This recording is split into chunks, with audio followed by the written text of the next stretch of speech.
Okay, you guys, I'm back. I just wanted to upload this quick video about the R. Kelly trial. I don't know if you guys are keeping up with what's going on with this trial. Of course, R. Kelly's being charged with sex trafficking, having sex with underage girls, racketeering.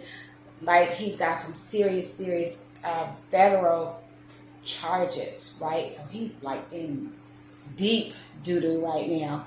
But anyway, I'm not going to spend too much time on this. We all know that R. Kelly was arrested, charged with, been in jail for a while now for having sex with underage girls, right?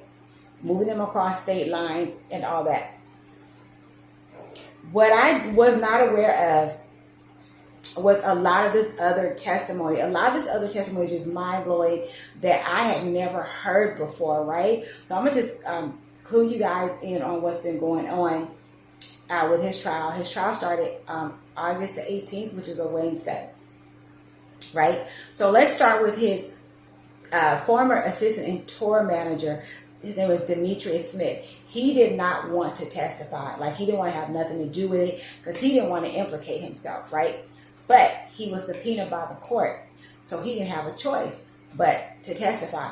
But in exchange for his testimony, he was given immunity from being prosecuted, right?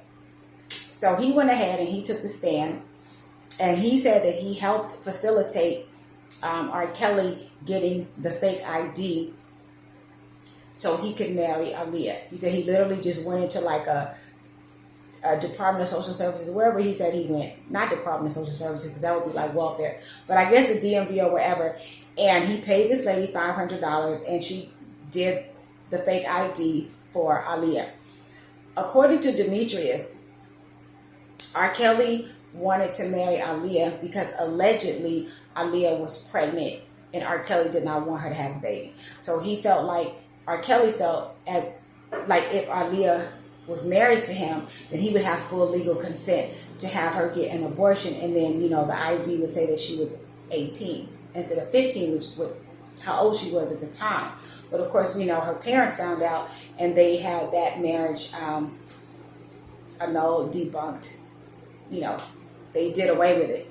Now, the young ladies, there are 6 young ladies testifying against R. Kelly that say that he abused them sexually, mentally, emotionally, and physically when they were with him. They were all, according to them, juniors in high school, 16, 17 years old.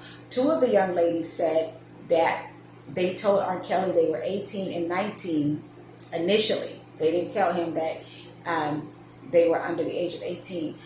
From what I've read, and I've read like 3 or 4 different sources, the prosecution never asked them, from what I've read, did they ever tell R. Kelly that they were indeed underage. But anyway, I want to focus on one of the girls. She said that her and her mother met R. Kelly at a concert. It was during his Black Panties tour, which was the last album that he made. She said she got up on the speaker and started dancing, and that her mother was very eager to meet R. Kelly because she wanted her to help her daughter with her singing career. So they met R. Kelly, and she said she went back to the hotel with him because she was supposed to audition. So she went back to the hotel with him to audition. She said when she got into the room, R. Kelly wanted her to give him oral sex, and she was like, no, I'm not here for that, I'm just here to audition. So she said what happened is that R. Kelly ended up performing oral sex on her. Okay, so one of the other girls said that R. Kelly liked to chastise and punish her, you know, if he felt she did something wrong or something that he didn't like, whatever. So she said that he made her rub feces on her face and in her mouth while he recorded it on an iPad. This, when I tell y'all this testimony is mind-blowing, y'all, it is just, it's a lot. I can't even read everything. I just wanted to give you guys a little bit of what's, you know, being testified on, what's being said, what's being accused. Whew, in this trial here. It's some really heavy, dark, perverted, demented accusations. Like, this is terrible. And they also said that R. Kelly had given them genital herpes, and he didn't tell them that he had herpes. And they all said that he gave it to them. And according to R. Kelly's primary care doctor, Chris McGrath, he was R. Kelly's doctor for 25 years until 2019. According to Dr. McGrath, who was also subpoenaed by the court, he said he diagnosed Kelly with genital herpes, informed the star, and told him to tell his sexual partners. He said he'd been prescribing Valtrex for Kelly since at least 2007, but could not say specifically when he concluded that Kelly actually had herpes. I'm going to keep up with this trial, and I might upload more videos about it. If you guys want me to do more videos about this, let me know in the comments. Comment what you feel about this R. Kelly trial. I would love to hear how you guys feel about it. This is crazy. But I wanted to say this before I go, and I'm in no way excusing R. Kelly for what he has done at all. I myself, back in the day, like the early 2000s, when the news first broke that he had sex with an underage girl, I think it was some reporter sent the tapes anonymously to one of the news stations, and that's how it came out. Back in the day, people were actually selling the tapes, like copies of the VHS tapes, on the corner in the neighborhood for $20. I saw one of those tapes.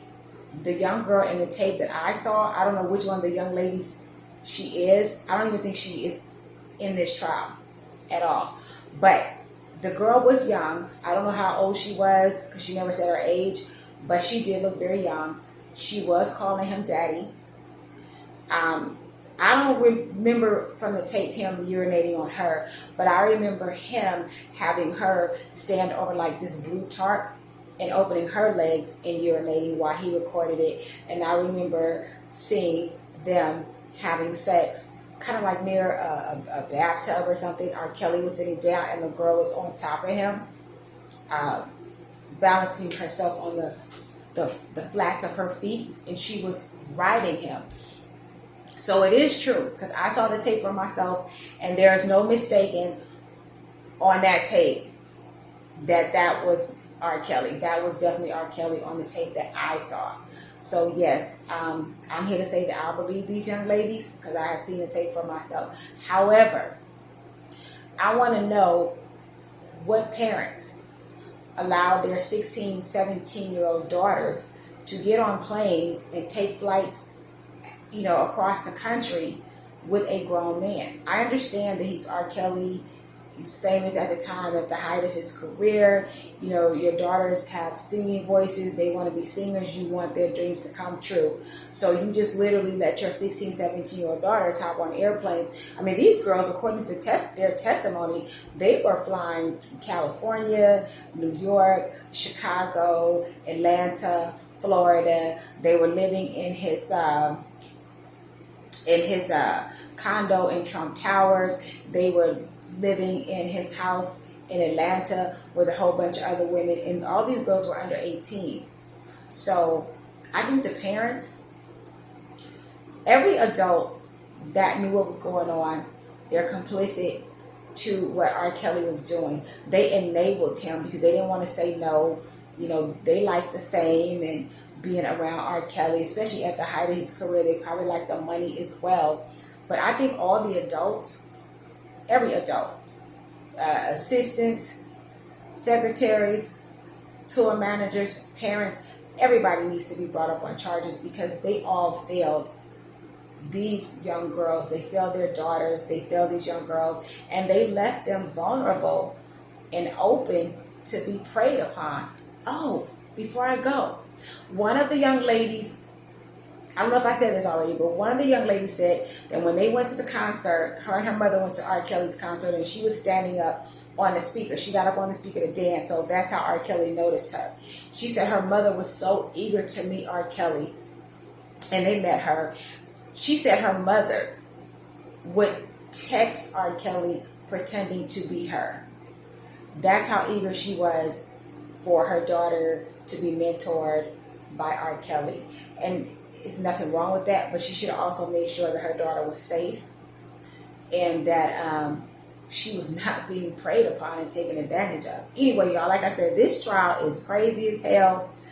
This testimony is crazy. Did y'all see the video footage when R. Kelly fainted in court? Like, he literally passed out on the floor. The bailiffs had to help him up.